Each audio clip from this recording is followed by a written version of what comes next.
a seccional da Ordem dos Advogados do Brasil, Seção São Paulo, por sua comissão do acadêmico e da acadêmica de Direito, tem a honra de recebê-los para o webinar Direito Econômico Constitucional, que conta com o apoio das comissões de Ação Social e Cidadania e de Cultura e Eventos da OAB São Paulo.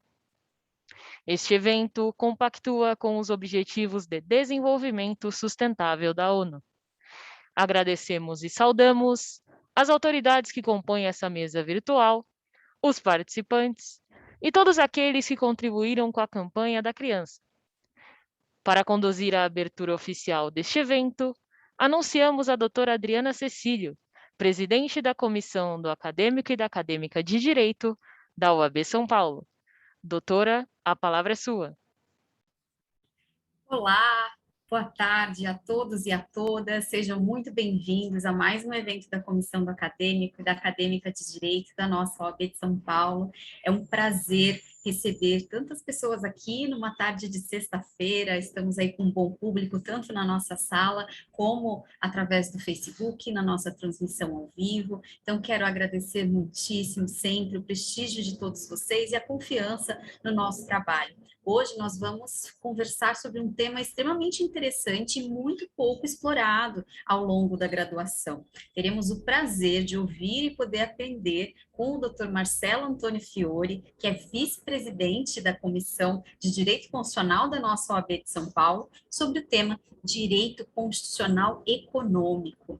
Tenho certeza que vocês irão aprender muito ao longo dessa tarde, com esse bate-papo, que com certeza será muito interessante. Quero agradecer ao Dr. Marcelo por ter aceitado o nosso convite. É uma alegria recebê-lo aqui, poder, e com certeza, a sua contribuição para a história da vida dos nossos acadêmicos e acadêmicas de direito será de grande relevância. Então, agradeço muito, doutor Marcelo, que é meu colega na Comissão de Direito Constitucional, também um amigo querido, então é sempre uma alegria poder contar com o apoio de pessoas tão brilhantes ao trabalho que nós realizamos aqui na Comissão do Acadêmico e da Acadêmica de Direito. Quero agradecer também à nossa coordenadora que está presidindo esta mesa, que irá conduzir os trabalhos na tarde de hoje, a doutora Thais Grande, que faz um trabalho belíssimo conosco, à frente da coordenadoria do nosso projeto Incubadora de Talentos, uma pessoa que soma ao nosso trabalho com seu brilhantismo, com a sua competência, e que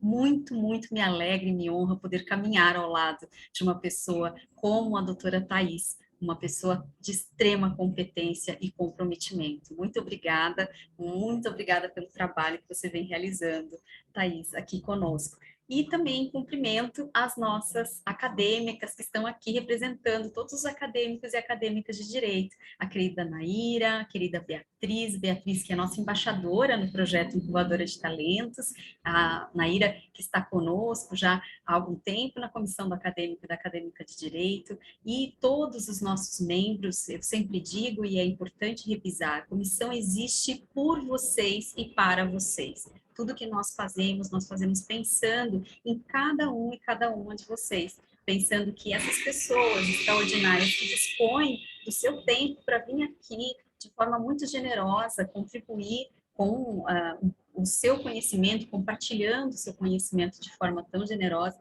para tornar a história acadêmica de vocês mais frutífera. Então, quero agradecer a presença de vocês aqui, representando seus colegas, e antes que eu me esqueça, aliás, já estava me esquecendo, nós seguindo as nossas regras de inclusão aqui, quero fazer a minha autodescrição em respeito às pessoas com baixa visibilidade ou com deficiência visual. Eu sou uma mulher de cútis branca, estou maquiada, estou usando um óculos vermelho, nesse momento eu estou loira, com o cabelo liso, e estou em um ambiente de escritório, tenho atrás de mim uma estante com livros e aparece a guarda da cadeira, estou com uma blusa preta. Bem, quero passar então a palavra às nossas acadêmicas para que se apresentem, depois vou passar a palavra para a doutora Thais para que ela possa fazer a condução dos trabalhos. Por favor, Naira, a palavra é sua. Boa tarde a todos e a todas, eu me chamo Naira, eu estou no 6º semestre de Direito, faço na Unicid, E eu gostaria de agradecer muito a oportunidade de fazer parte da CAAD e estar apresentando meu primeiro evento. E eu desejo a todos um ótimo evento que a gente possa aprender muito hoje. Obrigada. Muito obrigada, prazer recebê-la aqui. Beatriz, a palavra é sua. Oi, boa tarde a todos. Eu estou vestindo uma blusa branca, eu tenho cabelo preto longo, estou com um colarzinho e atrás de mim tem uma janela. Eu sou a Beatriz Matias, eu faço faculdade na Max Planck, em Indaiatuba. Eu estou no 6º semestre e eu queria agradecer imensamente a todos de estar representando a CAD como embaixadora. Passo a palavra agora a Thaís. Obrigada, Beatriz. Quero agradecer novamente a presença de vocês. E, de pronto, quero passar a palavra para a doutora Thaís, pedindo as minhas escusas. Eu não vou conseguir ficar ao longo de todo o evento. Quero pedir perdão, doutor Marcelo, né? Porque, infelizmente, eu tenho um outro compromisso na sequência e eu não vou conseguir ficar muito ao longo do evento. Então, já quero pedir desculpa desde já, mas eu tenho certeza que ele, melhor do que ninguém, consegue compreender essas questões de agenda, né? É difícil a gente conseguir dar conta de tudo, mas tentamos fazer o melhor possível. Eu não podia deixar de estar aqui para recebê-lo e para saudá-lo, mas peço a sua compreensão, que infelizmente em uma altura do evento eu vou precisar me ausentar da sala. Então, agradeço muito a compreensão de todos e desejo um excelente evento, que eu tenho absoluta certeza de que assim será. Thaís, a palavra é sua. Legal. Boa tarde a todos e a todas. Sejam bem-vindos a mais um evento da comissão, do acadêmica e do acadêmico da OAB.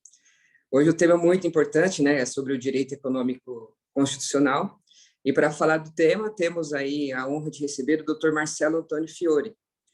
E antes de passar a palavra para o Dr. Marcelo, quero agradecer a presença da Naira dos Santos Muniz, né? E Beatriz, que agradecemos a presença e todo o apoio na composição a representatividade, né, e a composição do evento. Quero agradecer também a doutora Adriana, presidente da comissão, muito querida, compreensiva, nessa agenda louca, ainda consegue aí nos atender, nos dar um apoio e contribuir, né, compondo a mesa e contribuir com esse trabalho tão importante para o desenvolvimento da academia, para a advocacia, representando também os coordenadores da incubadora de talentos, né. Agradecer o presidente, Dr. Caio, que nos permite realizar esse trabalho de desenvolvimento também do acadêmico e da acadêmica, que é essencial, né? Também aproveitando aqui, são os agradecimentos para a gente não esquecer de ninguém, os colegas das secretarias das comissões, né, em especial da Comissão de Cultura e Eventos, por todo o apoio, assessoria, e minha autodescrição: eu sou uma pessoa de cabelo cacheado, estou com uma camisa colorida, com um casaco preto, um terninho preto, e também num ambiente de escritório. Então, ao fundo tem uma parede que é um estilo de madeira, uma coisa bem tradicional da advocacia. Bom, vamos em frente. Dando início aos trabalhos de hoje, quero apresentar para vocês o expositor, que é o Dr. Marcelo Antônio Fiore, advogado, formado pela PUC São Paulo, sócio-diretor da Fiore Advogados, vice-presidente da Comissão de Direito Constitucional da OAB São Paulo, especialista em Direito Econômico e Financeiro pela PUC São Paulo, pós-graduado em Filosofia do Direito pela Harvard, mestrando em Direito, Justiça e Impactos na Economia pela SEDE São Paulo, professor de pós-graduação do Instituto Damásio Educacional, Verbo Jurídico e Academia Brasileira de Direito Constitucional. Professor convidado da pós-graduação da UniGoiás e palestrante convidado da Assembleia Legislativa do Estado de São Paulo. É isso. Doutor, antes de passar a palavra, eu já quero fazer uma provocação. Economia não é matemática? A palavra é sua. Gente, vocês não têm ideia da alegria que é poder estar aqui. Eu tenho acompanhado o trabalho da minha querida amiga Adriana Cecílio na presidência da Comissão do Acadêmico e Acadêmica de Direito. Eu sei o quanto ela se dedica e talvez vocês não consigam ver o trabalho maluco que essa mulher tem todos os dias. ela se dedica sábado, domingo, feriado, dia santo, ela não tem noites, ela não consegue dizer não para as pessoas, e tudo aquilo que pedem a ela para participar, que pedem a intervenção dela para que um evento, ou para que uma palestra, ou para que algo que possa beneficiar acadêmicos e acadêmicas de direito em qualquer lugar do Brasil, ela faz. Então, minha amiga Adriana, fica aqui o meu respeito, fica aqui o registro da minha admiração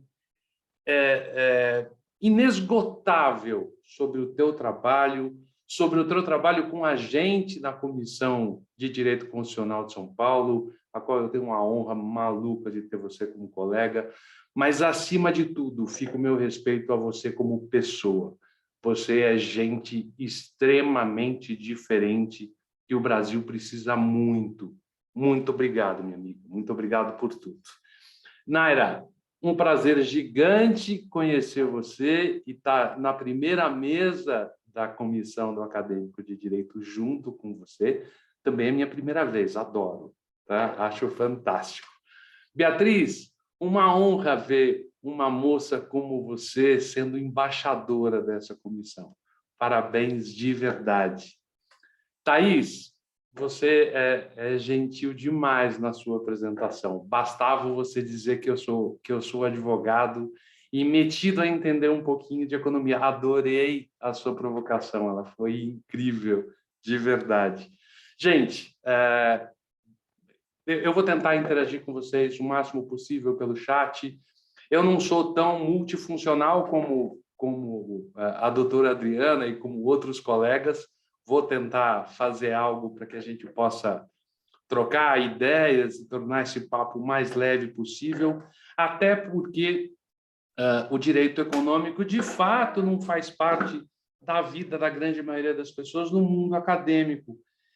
E como eu sou um apaixonado por isso, eu vou tentar transmitir um pouquinho dessa paixão a vocês. Thaís, direito econômico não tem absolutamente... Nem direito econômico e nem economia tem absolutamente nada a ver com matemática. Para que vocês saibam e para a gente situar um pouquinho... Eu adoro contar história, tá, gente?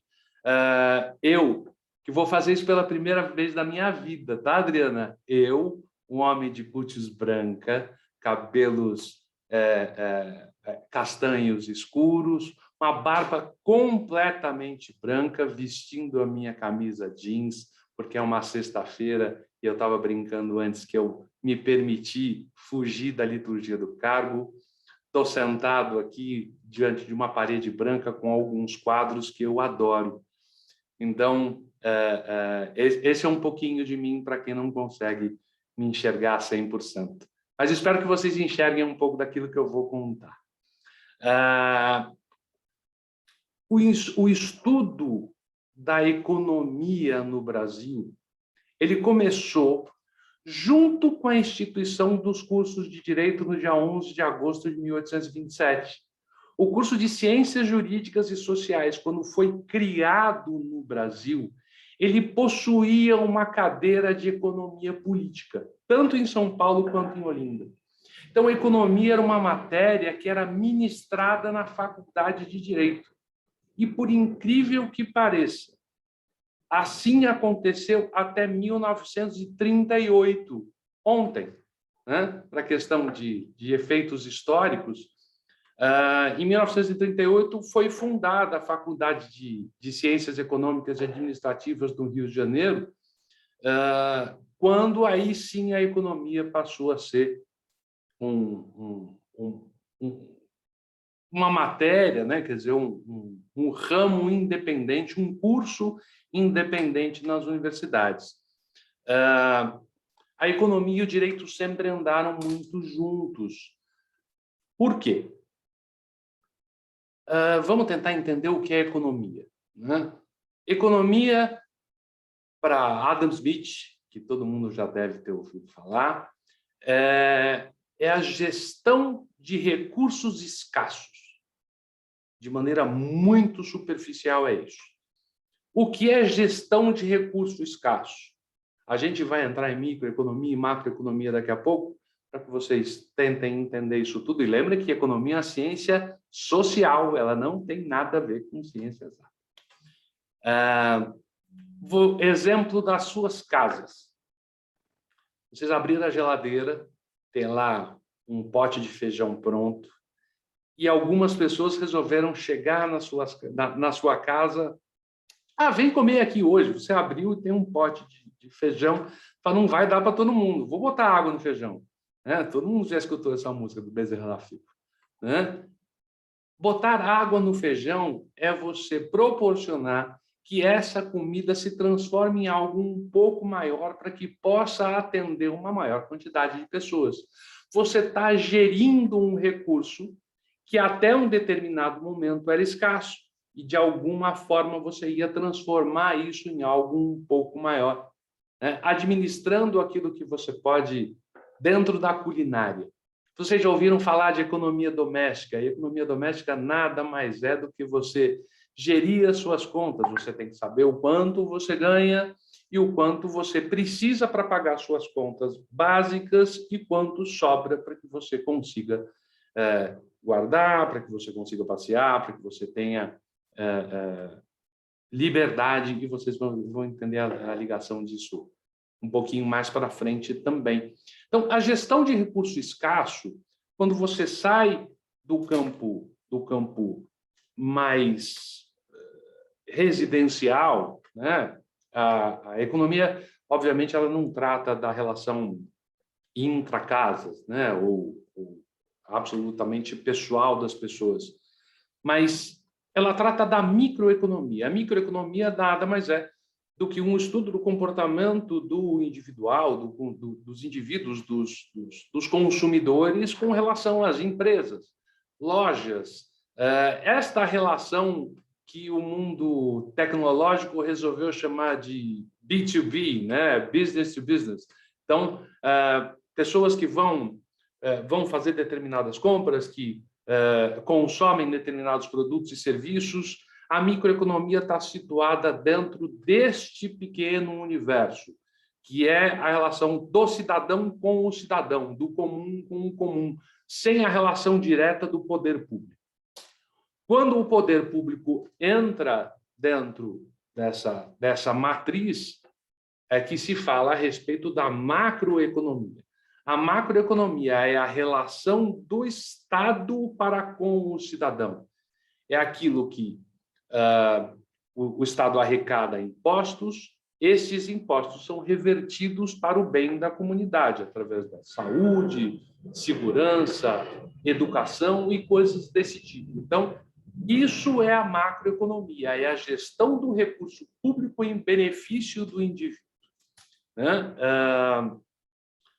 A diferença básica da microeconomia para a macroeconomia está exatamente nessa relação, quando você traça uma relação linear entre os cidadãos, entre indivíduos, e aí nessa relação vertical que existe entre o Estado e o cidadão. Então, para que vocês consigam entender esse desenho, a microeconomia e a macroeconomia, de maneira muito superficial, transitam nesse caminho. O que o direito tem a ver com isso? Nada? Não, tem. Na verdade, tem muito. Se você for para a Constituição Federal, que é aí o mote da nossa conversa de hoje, que a doutora Adriana Cecílio domina como poucas pessoas que eu conheço, no artigo 170, a gente está falando lá a respeito da parte do direito econômico. E aí a Constituição regula esta relação do que vai acontecer do Estado com o indivíduo e traça muito superficialmente alguns limites para que o cidadão com o cidadão possam continuar fazendo com que a economia gire. Quando a Constituição fala na regulação de mercados, na livre concorrência e coisas desse tipo, ok, que tem o dedo do poder público, mas especialmente ela está dizendo, cidadão, vocês são livres para que vocês possam continuar exercendo ou tendo a liberdade de escolhas e não estarem sujeitos a um monopólio ou coisas do tipo. voltando um pouquinho no tempo, eu gosto muito de filosofia, né? E eu uso muito exemplos de John Locke, né? John Locke montou uma teoria dos direitos naturais que a grande maioria das constituições mundiais assimilou. Ele falava em direitos naturais, né? Em vida, liberdade e propriedade. A gente no Brasil estendeu um pouquinho esse espectro dos direitos naturais, incluindo aí a igualdade e a segurança, mas basicamente as coisas estão interligadas. O que é vida, né? Vida é você ter dignidade, vida é você ter a possibilidade de viver com um mínimo de respeito. E isso, obviamente, está dentro de um leque bastante grande de direitos e deveres. A gente volta para isso já já, porque para que você tenha uma vida digna, você precisa de liberdade. O que é liberdade? Você ter a possibilidade de ir e vir para onde você quiser. Ou, eu quero sair do ponto A e ir ao ponto B. E sou livre para isso. Quase. Para que você seja livre para fazer isso, você precisa dos meios para fazer isso. Você precisa de dinheiro, né? O exemplo que eu costumo usar é: poxa, eu sou absolutamente livre e faço o que eu quiser, eu não dependo de dinheiro. Tá bom, talvez você não dependa de dinheiro, mas de alguma forma você depende de caridade. Caridade é doação, entra dentro de um universo que o mundo grego já entendia que era transmissão de propriedade. Se existe transmissão de propriedade, existe transmissão de valor. Você não pode sair por aí absolutamente nu, você não tem essa liberdade social. Então, a sua liberdade está intimamente ligada à sua capacidade financeira de fazer o que você quiser. Você pode fazer o que você quiser, desde que você tenha condição financeira para isso. E que a sociedade aceite o seu comportamento. Para que você tenha liberdade, então, falando a respeito de dinheiro, Locke falava em propriedade. Qual que é a relação da propriedade com o dinheiro? E Locke foi muito feliz em achar essa definição, porque a propriedade está intimamente ligada com a sua capacidade de trabalho. Ele dizia que se o ser humano trabalha a terra e da terra com o suor das suas mãos e do seu rosto, tira produto que pode ser utilizado para que a sua família, a sua entidade familiar, ou para que você mesmo possa comer, ou para que você possa transacionar esses produtos dentro da sociedade da qual você faz parte, você passa a ter direito à propriedade daquela terra. Então, se você trabalhou a terra e, através do seu suor, você tirou o produto dessa terra, você adquire propriedade. Eu vou fazer um link que talvez fique estranho para vocês num primeiro momento, mas o direito de propriedade está intimamente ligado com a sua capacidade de trabalho. Se você não tem trabalho, você não tem nenhuma condição de gerar receita ou de gerar produtos passíveis de escambo, e por conta disso você passa a não ter liberdade, e se você não tem liberdade, você não tem uma vida digna. Então, o trabalho e tudo que o trabalho gera são essenciais para que você tenha... Eu não sei se vocês mais jovens, que não têm, obviamente, barba branca como eu, lembram de um joguinho chamado Super Trunfo. Vocês lembram do Super Trunfo? Super Trunfo era um jogo de baralho onde você tinha várias cartas de diversas...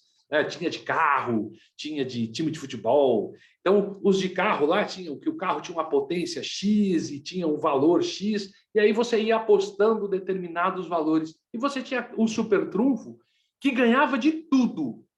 Gente, dignidade da pessoa humana é o super trunfo do direito. Ele ganha de absolutamente tudo, inclusive quando você tem colidência de direitos, quando a vida colide com o direito do trabalho, e a gente viveu isso aí na pandemia, escutando discursos absolutamente idiotas, né? Dizendo, vamos cuidar da economia e da saúde, e ao mesmo tempo, não pode, amigão, a saúde e a vida estão em risco, e se a saúde e a vida estão em risco, esquece todo o resto, é super trunfo, não dá para você brincar aqui. Então, talvez tenha faltado às pessoas essa compreensão do que sem o trabalho eu não tenho mais nada. E aí passa a ser essencial que o poder público, União, Estado, municípios, e Executivo, Legislativo e Judiciário preservem a vida da empresa como fonte geradora de renda. Fonte geradora de renda regulada por determinadas leis que tem, no maior de todos os guarda-chuvas, a Constituição Federal, no seu artigo 170. Então, é dessa forma que o direito econômico e a economia, ou que o direito e a economia se ligam intimamente. Não existe nenhuma maneira de você ter relações sociais, de você pertencer a uma sociedade, escolhendo ou não, que não seja envolvendo esses três pilares. Os demais que a gente colocou lá no artigo 5º da Constituição, no caput do artigo 5º, que é a igualdade e a segurança, são diretamente ligados a todos os demais. E, obviamente, que sem os demais, você não precisa se preocupar com a igualdade e a segurança. Mas eu queria lembrar a vocês que a igualdade ela não é um direito natural volátil. A igualdade não é um discurso, com todo o respeito acadêmico, dizendo que todos temos que ser absolutamente iguais. Igualdade é igualdade igualdade de oportunidade, gente. Todas as pessoas têm que ter exatamente a mesma chance. Aquelas que querem ter uma determinada chance têm que ter o direito de tê-la. Quem não quiser, também está tudo bem. Só que esta pessoa que não quer ter este direito de igualdade, ou que escolheu não ir por um caminho onde todos os demais almejam, ela também tem que ser cuidada pelo Estado, ela tem que ser cuidada pelo poder público.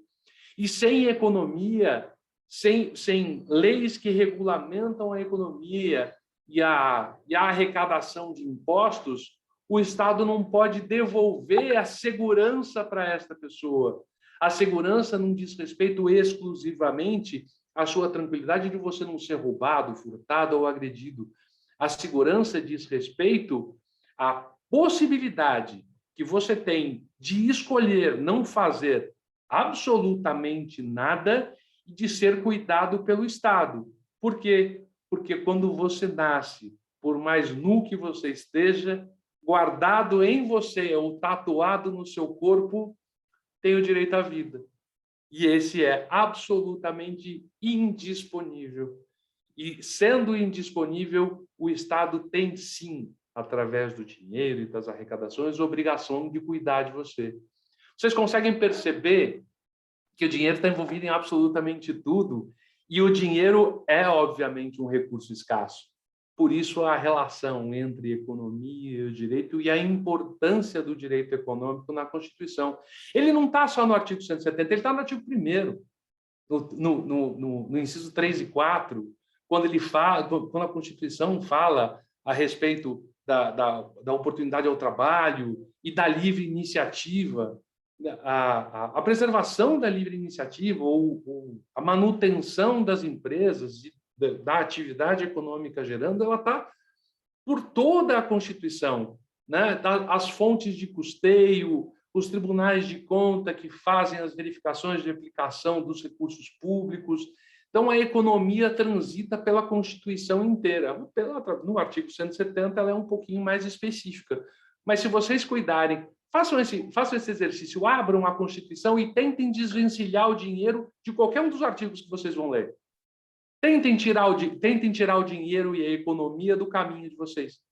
Eu tenho certeza absoluta que vocês vão ter muita dificuldade, porque para mim foi impossível em 33 anos de advocacia. Eu, em nenhum momento, consegui abrir a Constituição e tirar a economia da realidade que a gente vive.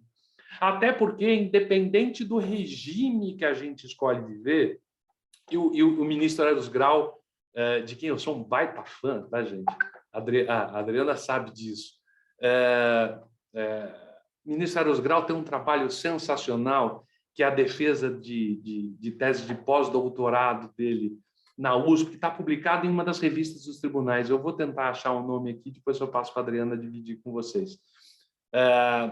Ele explica que, independente do regime de governo que você vive, se ele for socialista, se ele for comunista, se ele for liberalista, se ele for capitalista, o direito econômico está envolvido em todas as constituições. Não existe uma constituição no mundo que não preveja direito econômico. A Constituição da Coreia do Norte faz isso. A Constituição da China faz isso. Da mesma forma que a Constituição dos Estados Unidos faz isso. Então, tudo está focado na liberdade do cidadão, e é essa liberdade que varia de regime a regime, mas tudo está focado no atendimento ao cidadão dentro de todos esses princípios, desses direitos naturais que a gente acabou de conversar. Tempos atrás, quando a gente fala de início de Constituição, e eu gosto de usar uma outra historinha que vocês certamente já ouviram quando eram mais novos também. Vocês lembram de Robin Hood? Óbvio. Então, o que aconteceu na história de verdade de Robin Hood? Rei Ricardo morreu na Terceira Cruzada e o seu irmão, o João Sem Terra, né? Príncipe João, na época na história do Robin Hood, enlouqueceu. E saiu, mas enlouqueceu assim, ele era absolutamente são, mas ele enlouqueceu porque ele saiu arrecadando imposto do jeito que ele achava que ele devia. Botou todos os coletores de impostos na rua e conforme ele fazia a festa e faltava dinheiro no reino, ele ia lá e arrecadava mais impostos. Aí que teve a história do envolvimento do Robin Hood, né, no dia a dia das pessoas para tentar proteger um pouquinho o cidadão. Mas o grande Robin Hood de verdade nessa história foram os nobres, que em um determinado momento falaram assim: ô príncipe João, você não pode fazer isso. A sua liberdade não é absoluta. Nós precisamos controlar essa ânsia arrecadadora do Estado, porque senão daqui a pouco o cidadão morreu. E o cidadão vai morrer de fome. Tudo que ele produz é confiscado, todo o dinheiro que ele gera é confiscado, todos os produtos que ele gera do trabalho da própria terra são confiscados. Pode parar, está muito errado. E aí, historicamente, nasceu a primeira Constituição que previa diretamente o envolvimento do direito econômico na história, que é a Carta Magna. Né? Foi dessa forma, e acho que com esse exemplo a gente consegue fechar um pouquinho do direito econômico com o direito social, né, para que vocês vejam que essa discussão não é de hoje. Né? Existe o poder público consciente tem a obrigação de preservar tanto a fonte de renda do cidadão como o trabalho, né, ou como fonte de trabalho, como da mesma forma tem a obrigação de, através da arrecadação dos impostos, prover ao cidadão a melhor qualidade de vida possível.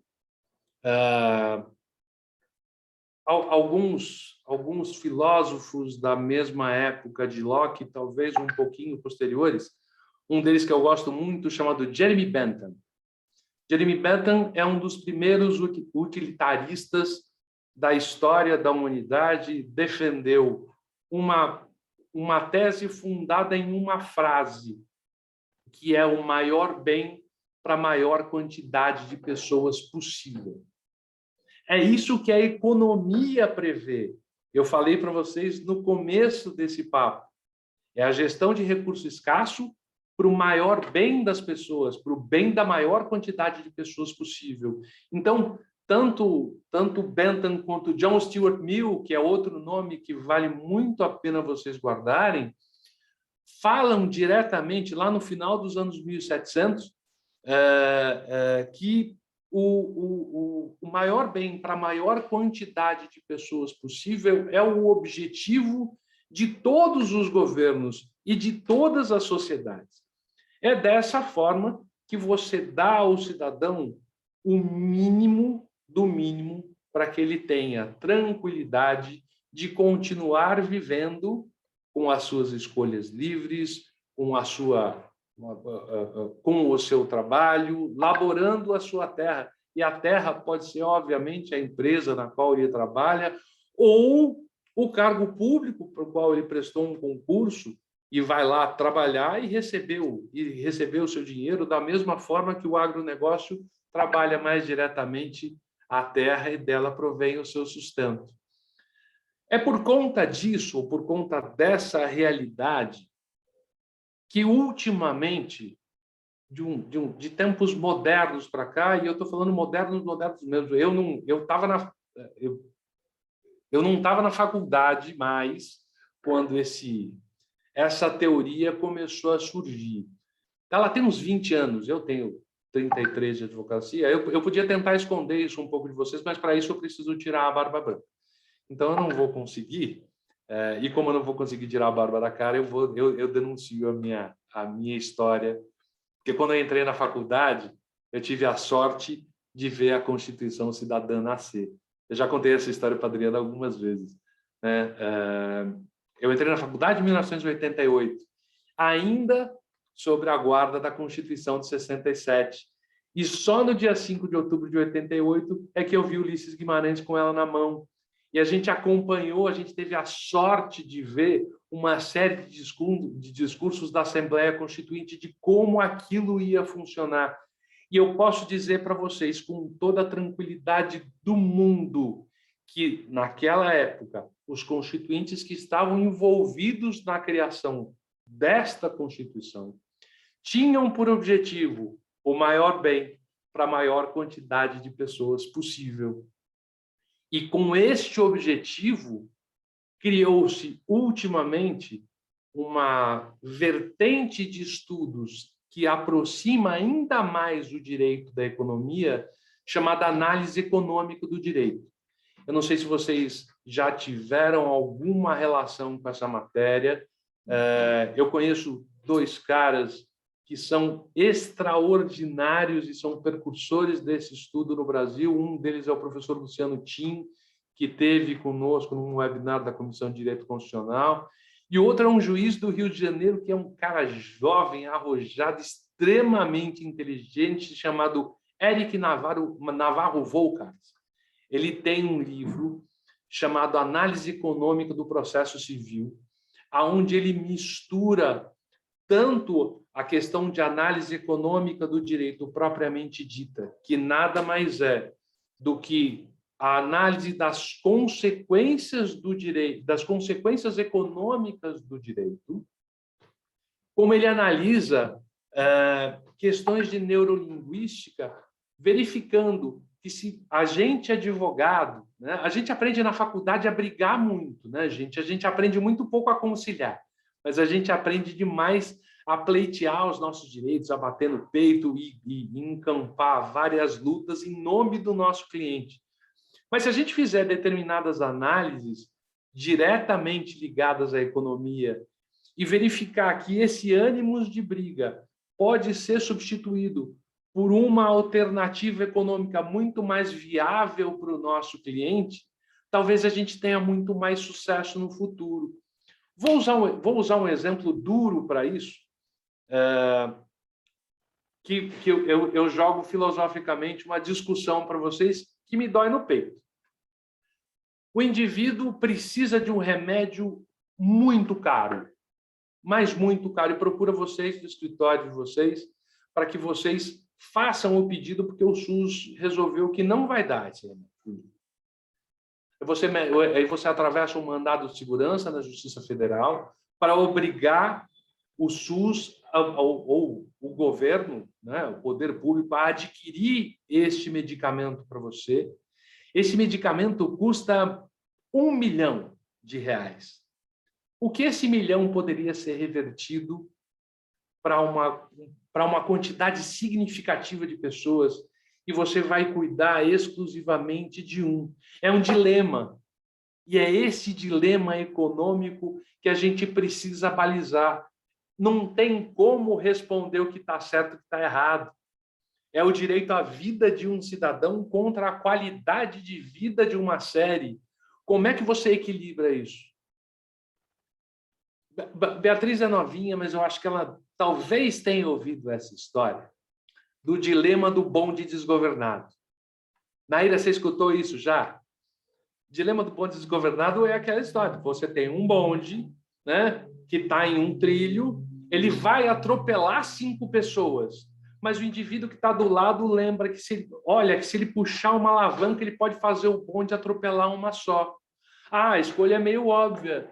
Eu vou permitir que ele atropele uma só. Mas por que aquela pessoa não tem direito à vida e as outras 5 têm? Você vai interferir, você, pessoa, cidadão, igualzinho a todas aquelas 6 que estão correndo risco. Por que você pode interferir no destino de alguém? Você tem esse direito? Nós, como advogados, temos o direito de escolher se o nosso cliente tem direito àquele remédio em detrimento de uma série de outras pessoas que podem se beneficiar muito mais com aquele mesmo dinheiro que seria gasto. São dilemas malucos da nossa profissão e que, felizmente ou infelizmente, a economia resolve. A economia não discute sentimentos, a economia não tem emoção, a economia tem números. E aí, Thaís, é quando você tem um mínimo de mistura entre a matemática e o direito. Mas não é matemático, é exclusivamente numérico, é consequência. Vamos para um exemplo menos dolorido? Eu não sei se vocês chegaram a ler, eu vou dar um número para vocês. A arguição de descumprimento de preceito fundamental, a ADPF 449 do Supremo. O acórdão disso é muito fácil de conseguir. Se vocês não conseguirem, peçam para a Adriana. Eu vou colocar daqui a pouco o meu Instagram, que daí vocês me acham Instagram, Facebook e tudo mais. Adoro conversar com gente, tá? Então, liberdade total de vocês perguntarem, fazerem, interagirem comigo como vocês quiserem. E se quiserem, eu pego o acórdão e mando para vocês, porque eu tenho ele fácil. Mas é o acórdão que fala a respeito do Uber. É o acórdão que permitiu que o Uber começasse a trabalhar no Brasil. E este acórdão é puro, mas pura análise econômica do direito. Não existia, naquele momento, nós estamos falando de 7 anos atrás, não existia naquele momento uma legislação que regulamentasse o transporte de cidadãos por carros comuns. Só existia o táxi. O táxi, nesta situação, por volta do artigo 170 da Constituição, caracterizava um monopólio. Mas ele era um monopólio maquiado, uma vez que ele tinha um monte de gente trabalhando, mas era um bolo de pessoas isolado. Ninguém conseguia ter acesso aos mesmos benefícios que aquelas pessoas tinham. E a falta de regulamentação fez com que o assunto chegasse ao Supremo, e aí, brilhantemente, os ministros disseram perfeitamente: o Uber vai poder continuar sendo utilizado, ele vai poder trabalhar. Por quê? Porque o indivíduo que está querendo explorar esse mercado tem o direito de, através do esforço e do suor das suas mãos e do seu rosto, gerar algum tipo de receita para levar à sua casa os proventos do seu trabalho e proporcionar à sua família um mínimo de dignidade. É dessa maneira que o Supremo jogou essa situação de análise econômica do direito, que nem sempre a análise econômica ela é negativa. Ela pode ser positiva, como ela foi nesse caso. A análise econômica do direito na decretação da falência de uma empresa, ela tem que ser considerada. Porque, olha, mas a empresa não pagou os seus débitos fiscais. Gente, para mim, somos os maiores absurdos do planeta, tá? A gente teve a alteração da Lei 11.101 de 2005, pela 14.112 no final do ano, e a 14.112 permitiu que o Estado, que o fisco, peça a falência de empresas pela existência de débito fiscal. Pelo amor de Deus, não é função do Estado preservar a vida da empresa funcionando como fonte geradora de emprego. O Estado não pode fazer isso, de maneira nenhuma. É muito contra qualquer princípio básico que está lá na nossa Constituição. A análise econômica do direito de situações desse tipo, onde você vai causar a perda de emprego de um grupo de pessoas independente do tamanho da empresa, é gigante. Porque não são só aquelas pessoas. Não esqueçam que o empresário também vive daquilo. Ele é tão funcionário da sua empresa como qualquer outro. É dali que ele também tira dinheiro para passar o final de semana com a sua família. E muitas vezes ele paga o salário do funcionário e não leva dinheiro para casa. Vocês sabem, não sei se vocês sabem disso, mas 96%, isso é dado estatístico de pesquisa minha, tá? 96% das empresas que abrem no Brasil fecham antes do primeiro ano. Isso é terrível, porque existe uma teoria de pejotização que vocês já devem ter passado pela faculdade também, de gente que perdeu o emprego ou que, para não perder o emprego, se transformou em MEI. E aí, empregos diretos e indiretos, tudo aquilo que é gerado na vida de uma empresa, ele não diz respeito exclusivamente àquele prédio com aquelas pessoas. Tem fornecedores, tem prestadores de serviço, tem empregados indiretos. Você tem uma série de pessoas envolvidas nisso que tem famílias. Então, você multiplica o número de pessoas que estão dentro da empresa, dos funcionários que estão dentro da empresa, por 3, 4, 5, dependendo do setor de negócio que eles tiverem. Quando você inclui a família, então, fica uma barbaridade. Então, a análise econômica do direito precisa considerar, no momento da decretação da quebra de uma empresa, qual que é a consequência econômica que aquele ato vai gerar. E isso é responsabilidade exclusiva do judiciário.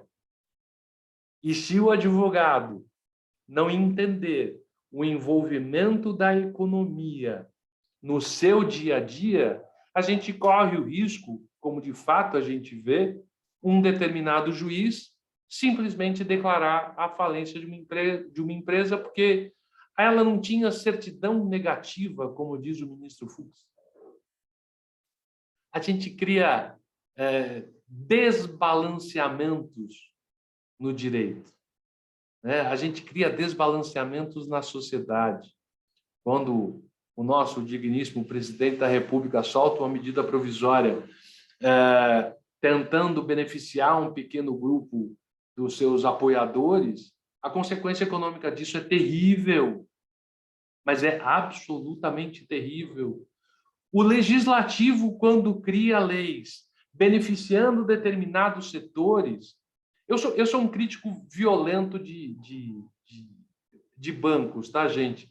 Não porque eu seja contra a atividade bancária ou porque o meu convencimento político me permite isso, mas imaginem o seguinte: Itaú e Bradesco, durante a pandemia, tiveram um lucro operacional de 6,5 bilhões. Está na capa do Valor Econômico.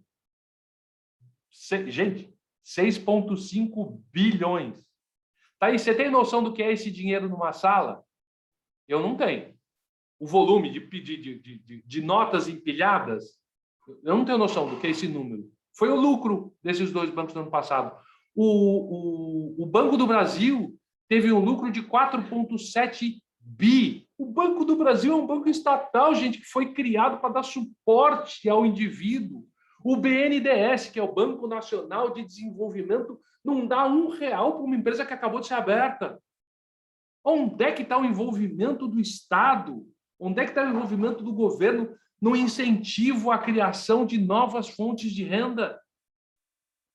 Se ele não tem capacidade de fazer isso, ele devia, pelo menos, fazer como fez Dom Pedro no início da nossa história e transformar o Brasil num grande país de servidores públicos.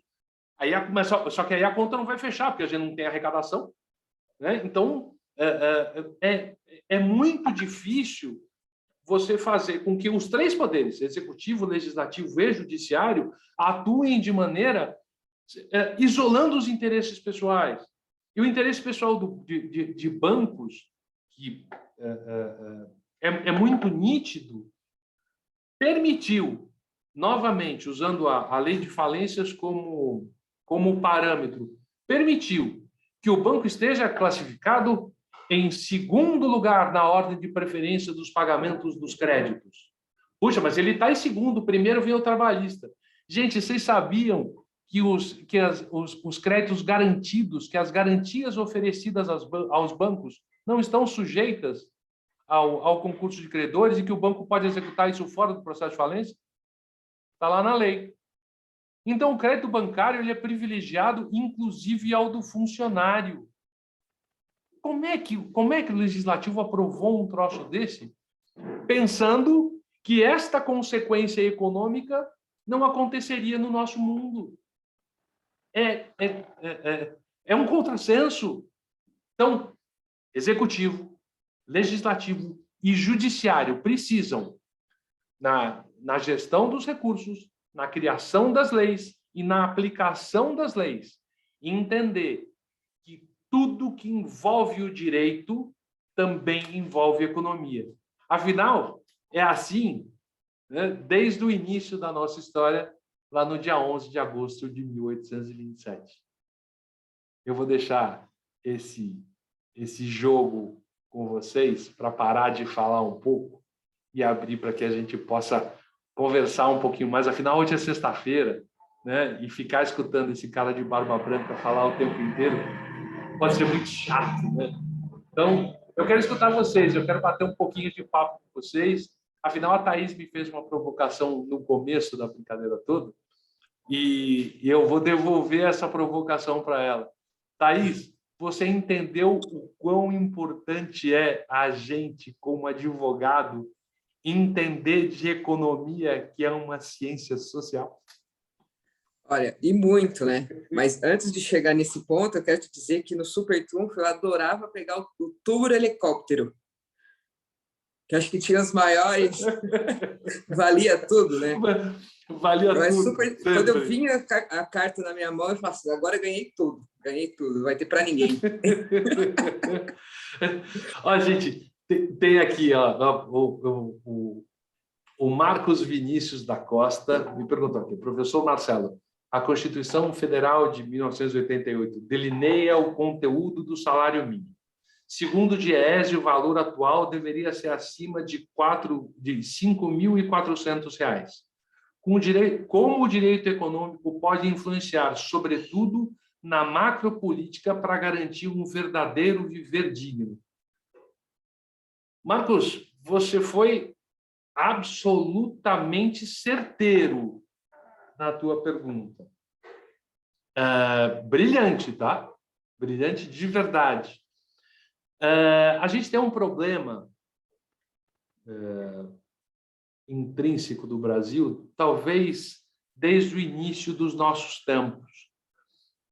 Infelizmente, da mesma maneira como eu usei o exemplo do BNDES, que não dá suporte às empresas para elas começarem a nascer, né, e para que elas se robusteçam ao longo do tempo, independente do capital próprio, né, e sim de uma boa ideia, como acontece nos Estados Unidos, o indivíduo, o cidadão brasileiro, ele sofre com a distribuição do mínimo. O salário mínimo digno de R$ 5.400, de acordo com o DIEESE, seria para que se suprisse as necessidades básicas de um indivíduo. Em virtude do nosso sistema político não permitir de maneira alguma a redistribuição de alguns dinheiros, como o fundão partidário, a gente, infelizmente, tem que se sujeitar à distribuição daquilo que é mínimo, e é o mínimo do mínimo. Mas os 1.000 e poucos reais que são o salário mínimo hoje é melhor do que nada, sem dúvida nenhuma. Mas 5.400 é muito melhor que 1.000, não é? E se a gente conseguisse fazer com que o nosso universo político... E aí entram questões de neurolinguística, tá, gente? O ser humano que está lá em cima e está eleito por nós, ele, infelizmente, tem muito pouca empatia. E eu acho que a geração de vocês consegue mudar isso um pouco. Sem discurso... sem discurso de velho, tá? Com todo respeito, mas sem discurso de velho. A que geração de vocês consegue mudar isso? Eu escutei um monte, tá? Mas, de verdade, a quantidade de informações que vocês recebem hoje em dia, o universo de respeito que vocês vivem, e que a doutora Adriana é extraordinária quando ela fala lá dos feminismos, quando ela fala do direito da mulher, da incursão da mulher no mercado de trabalho, da incursão da gente preta, da incursão dos menos favorecidos. A gente precisa disso. E a minha geração e a geração da Adriana viveram este período de mudança. A geração dos nossos pais ainda tinha muita coisa arraigada lá de trás que não permitia esse sentimento de empatia. Vocês nasceram com isso. E eu uso um exemplo de dentro da minha casa. A minha filha mais velha tem 24, vai fazer 25 anos, a mais nova tem 18 para 19. Idades muito parecidas com as que vocês que estão aqui, né? Adriana, nós temos 91 pessoas aqui. O que eu estou fazendo, falando barbaridade para essas pessoas? Então, vocês nascem com essa empatia. Infelizmente, as pessoas que cuidam da gente, eleitas pelo povo brasileiro, como foram eleitas, não têm essa empatia. Eles cuidam exclusivamente do próprio umbigo e dos interesses pessoais. Por isso que eu tenho certeza absoluta que vocês que nascem com esse sentimento de empatia para o próximo, que é muito parecido, olha que coisa maluca, mas é muito parecido com o sentimento do oriental. O oriental pensa no próximo primeiro antes de pensar nele. Eu obviamente não consigo ver todas as pessoas que estão aqui, mas certamente a gente tem algum descendente de oriental. Eu dei uma sorte maluca, que eu fui passear por lá há 2 anos atrás. E quando você pisa no Japão, a preocupação do indivíduo que está no balcão do hotel é que você esteja bem, é que você esteja se sentindo confortável, porque você não fala a língua deles e eles não falam a sua. Conforme você vai indo para o interior do Japão, menos pessoas falam inglês. Em Tóquio, algumas pessoas falam. Vocês imaginam, que é a maior cidade do planeta. Em Tóquio, em volume de gente, né? Em Tóquio, muito pouca gente fala inglês. Mas eles dão um jeito de você ser bem atendido, de você ser abraçado, de você se sentir bem. Vocês nascem com isso, gente.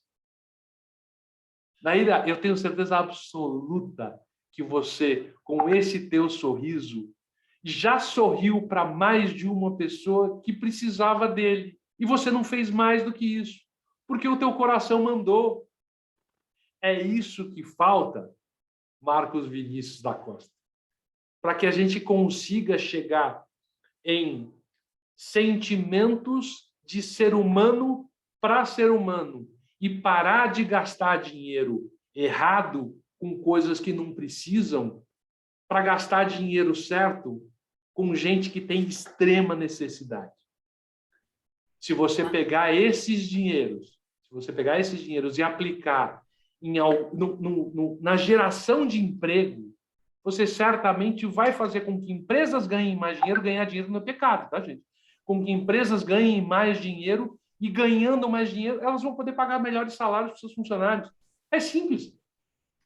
Não é isso, Adri? Isso.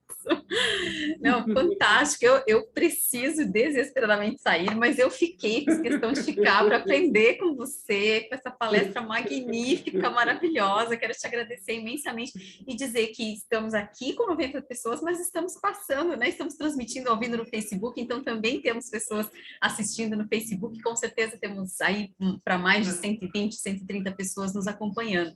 Quero agradecer muito, muito, né, a tua fala, pedir desculpa que eu vou precisar me retirar agora, mas agora eu vou passar a palavra para as nossas mediadoras, para a Naira, para a Beatriz, para que elas possam encaminhar essas perguntas, tantas perguntas que estão aparecendo aqui no chat, que elas vão selecionar e vão encaminhar para ti, como elas também vão trazer inquietações delas, porque elas estão aqui para representar os nossos acadêmicos. Então, boa sorte com a sua sabatina aí, com esta sabatina a lá Supremo Tribunal, que elas não são fáceis. Você já viu que já começou com o Marcos, esse é o nível dos nossos acadêmicos. Então, segura aí. Bom, quero deixar um beijo para ti, agradecendo muito a tua presença, pedindo desculpa por eu ter que me retirar antes do final. Agradecer também a Thaís, que vai fazer todo esse papel aí de encerramento em nome da nossa comissão. Agradecer as meninas, desde já, as nossas acadêmicas, que eu tenho certeza que com brilhantismo vão colocar o Marcelo numa saia justa aqui já. Mas, adoro. Obrigada, muito obrigada mesmo, Marcela, fantástico esse nosso evento aqui, mais um evento aí para ficar na história da nossa comissão. Muito obrigada mesmo. Minha amiga, é um prazer indescritível estar aqui com você, de verdade, viu? Saibam todos vocês, 90 e tantas pessoas que estão aqui com a gente, mais pessoal de Facebook e tudo mais, essa mulher é sensacional, admiro ela demais, demais. Uma gratidão imensa. Mesmo. Obrigada, Má. Deixa um beijo aqui para todo mundo. Agradeço aí, em nome do nosso presidente Caio, né? Veja, a OAB traz bons encontros, né? Traz grandes presentes para a nossa vida. Então, agradeço ao presidente Caio por essa oportunidade de estar aqui, de poder convidar esse amigo tão especial para falar com vocês hoje. Então, um beijo a todas e todas e, infelizmente, tenho que me retirar. Então, até a próxima, pessoal. Obrigada. Até já, querida. Obrigado.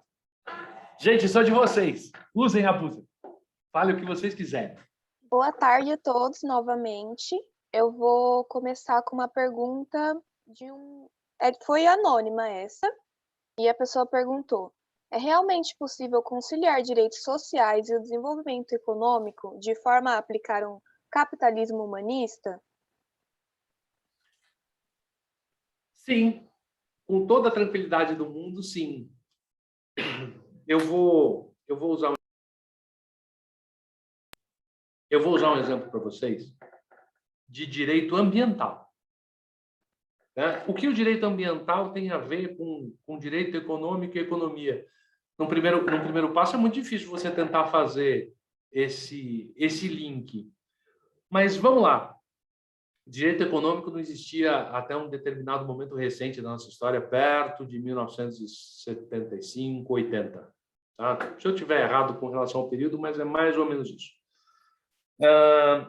Até aquele momento, ninguém se preocupava com absolutamente nada, que a gente vinha com a mentalidade lá de trás, arcaica, de revolução industrial, que precisava de empresa, que precisava de coisa, que podia jogar as coisas do meio ambiente, que o meio ambiente assimilava e estava tudo bem. E não é bem assim, né? A gente já descobriu que o meio ambiente é mais um recurso escasso que a gente precisa gerir, né, Thaís? Afinal, nós começamos com a história toda falando que economia é gestão de recursos escassos, o meio ambiente é mais um deles. Então, quando você sai de uma situação de desdém absoluto para uma situação de proteção absoluta, onde você não podia cortar uma árvore. Aí entram os grupos ativistas, com todas as razões que tem, mas entram os grupos ativistas, você não pode mexer em nada, não pode fazer mais nada, as empresas não podem mais produzir. Espera um pouquinho. Se a empresa não pode produzir, não tem geração de renda, que foi aquilo que a gente falou ao longo desse nosso bate-papo diversas vezes. Não tem geração de renda, eu não vou ter dignidade. Então, eu preciso arrumar o equilíbrio entre uma coisa e outra. Eu preciso permitir a preservação do meio ambiente como recurso escasso, da mesma maneira que eu preciso gerir ou gerar atividades econômicas suficientes para que todos os indivíduos tenham oportunidade de trabalhar e gerar receita.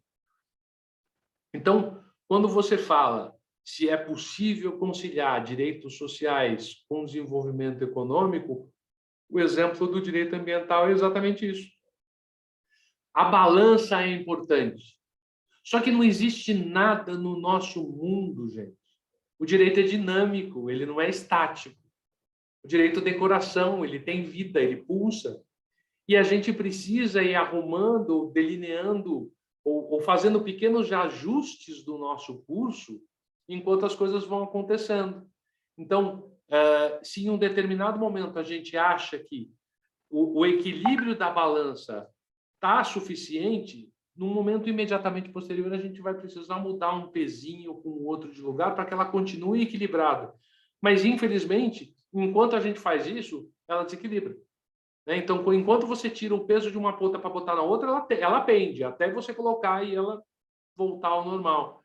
Então, é possível, sim, e se a gente conseguir envolver cada vez mais a economia e o direito com consciência social, neurolinguística, com estudos comportamentais, sim, a gente vai chegar em algum lugar. Com a realidade que a gente tem hoje, especialmente dentro do nosso legislativo, e muito de positivista dentro do nosso judiciário, eu vou me permitir não falar do executivo hoje, tá?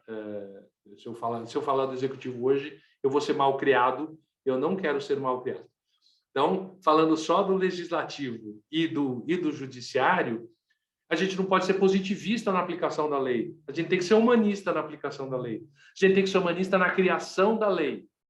E quando a gente conseguir arrumar entrar neste caminho de verdade, eu acho que a gente começa a ter um norte um pouco diferente. E aí é de novo que eu conto com Beatriz, Thaís, Naira, com todo mundo, para que esse mundo mude um pouquinho. Bom, a próxima pergunta é do meu amigo Oswaldo, e ele perguntou se nos dias atuais, como que você vê a política econômica do nosso Brasil? Será que conseguirá mudar algo da situação em que vivemos hoje? Inclusive, era a minha pergunta também, porque eu fico extremamente preocupada com o futuro, porque se o nosso atual presidente entrar de novo, eu acho que com certeza ficará muito pior do que a gente está hoje.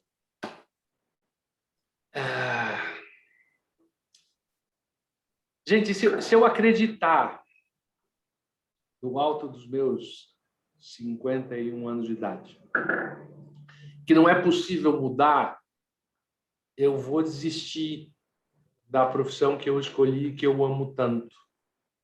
Então, eu continuo acreditando que é possível mudar, sim. Tá? Do mesmo jeito que eu acreditava quando eu tinha 18 anos e entrei na faculdade, porque eu entrei na faculdade para mudar.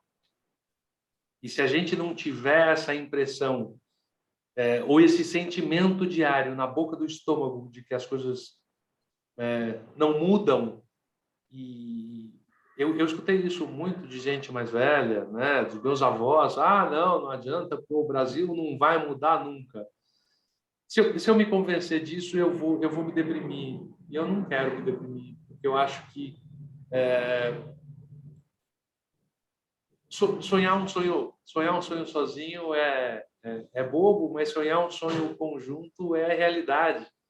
Eu acredito de verdade muito em vocês, e é por conta disso tudo que eu me dedico, como a minha amiga Adriana, a dar aula, a tentar mudar um pouquinho ou munir as pessoas de informação, porque isso não é um privilégio do Brasil, tá, gente? O mundo com as redes sociais se transformou num grande universo de achismos, né? A gente tem um monte de gente que dá opinião sobre tudo sem entender absolutamente nada daquilo que fala.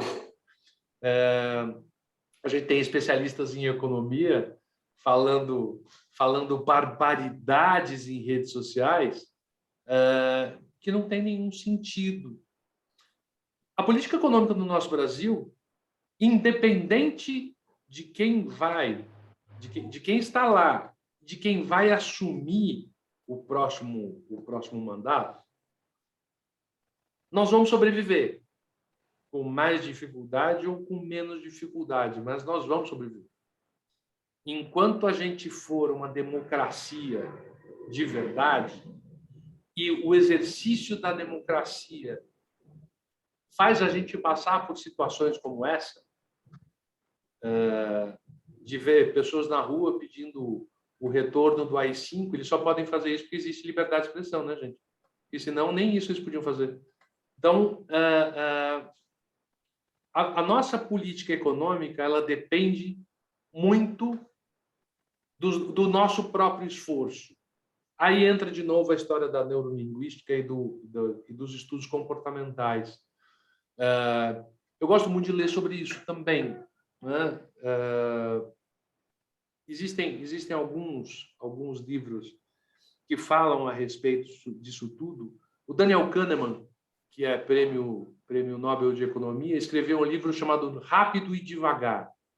Esse livro é extraordinário e ele mostra, nesses discursos que vocês talvez escutem com mais frequência do que eu ouvia quando eu tinha a idade de vocês, de que se você pensar em algo muito frequentemente, você atrai aquilo para você, porque a força da sua vontade, a força do seu cérebro é muito maior do que é a nossa compreensão. Eu acredito nisso de verdade. Eu sou prova disso. Você quer fazer algo que realmente está dentro do seu coração, você quer viver dependendo exclusivamente de você, você vai conseguir. Você vai ter trabalho, você vai gerar receita, você vai viver dignamente. Alguém diz que vai ser fácil? Não. Em nenhum momento. Se alguém tem a impressão de que mudar a nossa realidade para que a gente entre em outro mundo muito mais fácil, e às vezes o universo que se pinta, né? O universo comunista é muito mais fácil, onde a gente tem equilíbrios. Ele tem tantos defeitos quanto o universo capitalista. Eu sou um bestão, né? Que quando eu era moleque eu resolvi, eu gosto muito de ler, né? Vocês já perceberam. E aí o bestão resolveu ler Marx. Fui ler o Capital, e o Capital inteirinho. Ele está guardado na casa da minha mãe. Tem um monte de livro. Vocês sabiam... E o Marx é um baita de um filósofo, tá, gente? Mas um baita filósofo. O ser humano, ele é capitalista por essência. O indivíduo que caçava um mamute na época das cavernas, ele levava o mamute para dentro da caverna dele, ele não queria dividir com o amiguinho. Ele queria guardar o mamute, porque ele não sabia se no dia seguinte ele ia caçar outro. Ele não sabia quanto tempo ele ia demorar para ter comida novamente. Então, ele estocava o máximo que ele podia em benefício próprio. Isso é autoprotetivo, isso é preservação da própria vida. Então, o indivíduo ele é capitalista por essência, está no nosso DNA. A gente nasceu assim. Quando a gente começa a desenvolver um pouquinho de consciência, a gente tende a equilibrar as situações. E isso dizia Marx. Você sai do capitalismo para ir a um comunismo mais puro, onde o indivíduo que caça um mamute tende a levar o mamute para dentro da caverna, para dividir com todos os seus iguais. O mamute vai durar menos tempo, mas ele vai fazer mais bem para a maior quantidade de pessoas possível, mesmo que seja por um menor período de tempo. Quando isso começar a funcionar, o ser humano, em tese, iria ao socialismo. Dentro desse socialismo, todos saem para caçar, todos trazem caça para dentro da caverna e todos dividem o produto do seu esforço. Só que, para que isso aconteça, você precisa de líderes. Porque o anarquismo, que talvez fosse o mundo ideal, o mundo utópico, não é possível, porque o ser humano precisa de comando, os indivíduos são diferentes. E a partir do momento que você cria uma linha de comando para organizar todas aquelas pessoas que vão sair caçar ao mesmo tempo para voltar e dividir com todo mundo, esse comandante começa a acreditar que ele tem mais direito que os demais, porque ele, em tese, seria melhor que os outros, já que ele está na linha de comando. Então, por conta deste comportamento, ele começa a retornar à base de tudo, aonde ele começa a amealhar mais para ele em detrimento do próximo. É cíclico. É cíclico. Então, saibam que nós estamos passando, com má comparação ao Capital de Marx, nós estamos passando por momentos econômicos que são cíclicos. Isso vai passar. A gente vai fazer o nosso trabalho com o nosso próprio esforço, a gente vai conseguir ter sucesso, e quando esta realidade que a gente está vivendo passar, talvez a luta fique um pouquinho mais amena, mas ela nunca vai ser fácil. Mas é possível sim, viu, Oswaldo? É possível porque a gente já viveu tempos melhores, e para não falar imediatamente anterior ao governo atual, volta mais no tempo, volta no começo do Plano Real, volta lá para Fernando Henrique, onde a gente conseguiu estabilizar a economia, e reduzir violentamente a inflação. Então, hoje em dia, a gente está muito mais sujeito às intempéries do mundo. Está lá a história da empresa chinesa que está quebrando e está derrubando a bolsa no Brasil, né? Mas não está derrubando o Brasil, está derrubando o mundo. Então, a economia hoje ela não é só local, ela é mundial. O mundo conversa muito mais fácil, né? As informações transitam muito mais rapidamente. Então, por conta disso, o equilíbrio de todos os eixos passa a ser muito mais difícil, né? Mas, apesar de tudo isso, a gente vai sempre se ajeitando, vai sempre se moldando a realidades onde a gente tende, conforme a consciência do ser humano que forma aquela sociedade, a andar um pouquinho melhor. Vocês entenderam por que eu acredito tanto em vocês?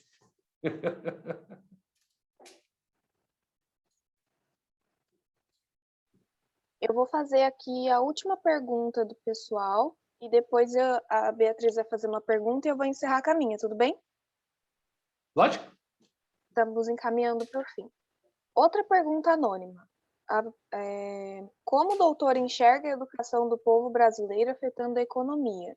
Como, por exemplo, a falta de incentivo a empreendimento que funciona, educação financeira e tributária.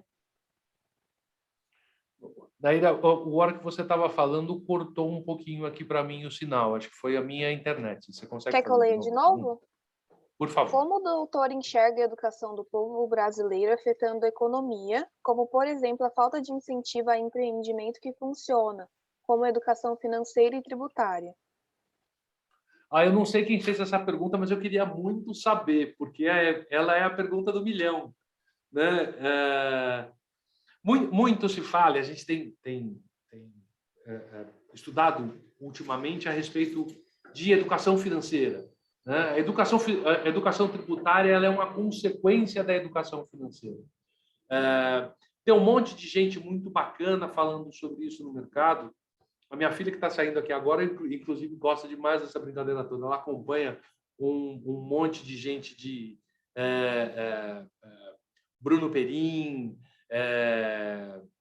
Tiago Nigro, esse pessoal mais jovem que quer trazer o mercado de ações para o dia a dia das pessoas. Ele deixa de ser um universo privilegiado para ele caber dentro da realidade de muita gente, né?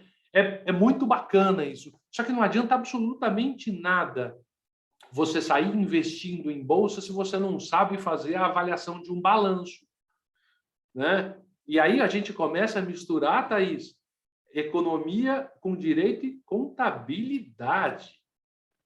É terrível. Não, é super legal. É bacana pra caramba. Confesso para vocês que é uma delícia. A hora que você pega o balanço de uma empresa, não é tão difícil você entender como é que ele funciona. Ele tem ativos e passivos.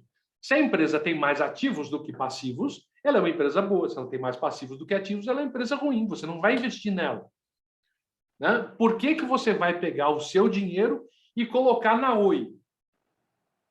Ah, mas a Oi valorizou estupidamente desde que pediu recuperação judicial. Isso é especulação. Isso não tem a ver com educação financeira. Isso é especulação de mercado. Educação financeira básica é aquela que vocês aprendem no começo do jogo, tá? O quanto você ganha, o quanto você gasta. O que você gasta tem que ser menor do que o que você ganha, para que possa sobrar, para que você vá guardando isso que sobra e num momento de dificuldade você ter respaldo. Isso é educação financeira básica. Agora, como é que você faz isso? Se em determinados momentos você precisa se socorrer de... subiu a cesta básica e o dinheiro que você ganhava continua sendo o mesmo. Já vou puxar da minha reserva? Não pode. Você tem que preservar o seu ganho e adequar o seu ganho à sua realidade. Então, você tem que procurar alternativas para isso. Então, vou deixar de comprar a cesta básica fechada e vou comprar produtos separados onde eu posso escolher valores. O exemplo da cesta básica funciona para a Bolsa de Valores. Eu vou equilibrar carteiras. Eu começo a perder em algum lugar. Então eu comecei a perder, eu vou vender rapidamente. Não, se você começou a perder, não é aqui que você vai vender. Você vai vender quando a sua carteira se desequilibrar e você começar a ganhar muito em algum lugar. A sua concentração tem que ser equilibrada. Isso é educação financeira avançada. Porque quando você está perdendo, a sua tendência imediata é sair vendendo ação. Não vou vender ação. Essa aqui eu vou segurar para que ela retome ao patamar se eu fiz a avaliação da minha carteira e o balanço da empresa continua saudável, eu vou segurar ela aqui porque ela pode estar enfrentando um momento de dificuldade. Inadimplência e insolvência são duas coisas completamente diferentes. Inadimplência é temporária. É você não conseguir pagar os seus compromissos em um determinado período de tempo. Insolvência é quando você quebra. Aí você morreu. A insolvência é a declaração da morte da empresa, tá? Onde você tem que fazer um inventário para pagar todos os seus credores. Basicamente é isso. Agora, se você não tem um problema estrutural que olhando os documentos da empresa te denotem que ela tem um câncer e que ela vai morrer, permaneça ali. Espera ela se equilibrar e naquilo que você investiu, que você estava ganhando bastante dinheiro, se desfaz para equilibrar a sua carteira e para que os seus rendimentos continuem iguais e que você possa continuar gastando o menos possível, ganhando o máximo possível e guardando o melhor que você puder. Meu amigo anônimo, me conta, por favor, quem você é, porque eu achei a sua pergunta extraordinária, porque isso, infelizmente, ainda não está na nossa grade curricular, nem do ensino básico e nem nas universidades, mas seria muito bacana se a gente conseguisse colocar esse plano. Tem muita gente, tem uma série de projetos, tem gente já aplicando esse troço, especialmente escolas públicas.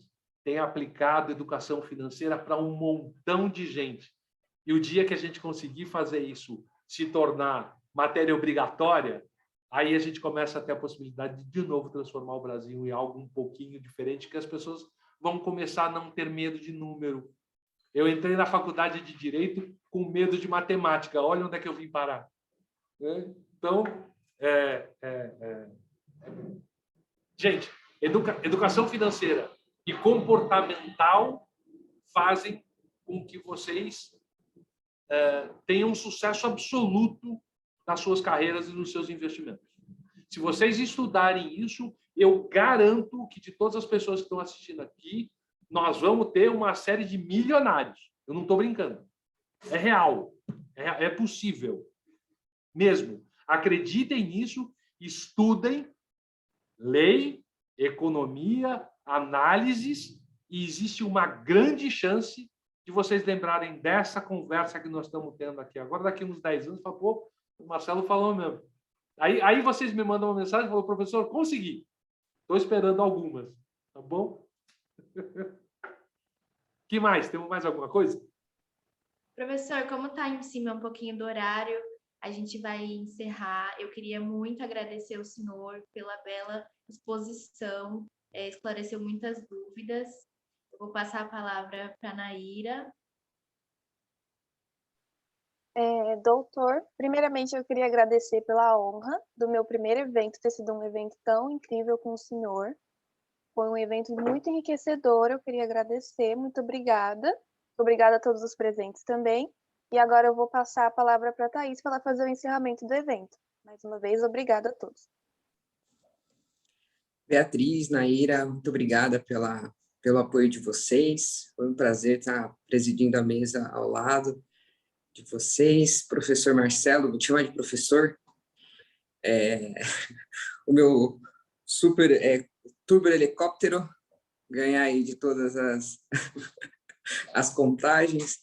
É uma coisa que fica de reflexão, né, para mim, que a relação humana hoje tão coisificada entre a gente mistura a desigualdade com a equidade, que a gente tem, então, a generosidade de entender, né, as coisas e de ser mais humano, tão menos coisificados, porque é isso que a gente vive hoje, né? Se a coisa vale mais, então eu vou fazer mais pela coisa do que pela pessoa. Então, fica aí só uma reflexão. Quero agradecer o apoio de todos, das comissões, da Comissão de Cultura e Evento, mais uma vez a doutora Adriana, pela oportunidade, doutor Caio, que abre esse espaço para a gente se desenvolver, acima de tudo, como pessoas e, consequentemente, melhores profissionais na área da advocacia. Então, um abraço carinhoso para vocês e até a próxima. Gente, mais uma vez, brigadão de coração. Deixei aqui no chat o meu @ do Instagram. Vocês me acham no Instagram, no Facebook, no LinkedIn, aonde vocês quiserem. Não hesitem em mandar mensagem, perguntar o que vocês quiserem. Eu falei de um monte de livro, de um monte de gente aqui hoje. Me mandem mensagem que eu digo quais são os livros, mando foto. O que vocês precisarem de texto, estou super à disposição de vocês. Eu gosto de gente, viu, Thaís? Então, Que bom. Contem comigo para o que vocês precisarem. E obrigado de coração por abrirem a porta, por estarem aqui ouvindo as histórias da minha barba branca. Tá bom? Foi um prazer maluco. Obrigado de verdade. Nós que agradecemos, doutor. Até a próxima. Tchau, gente. Obrigado. Tchau, tchau. Tchau, meninas.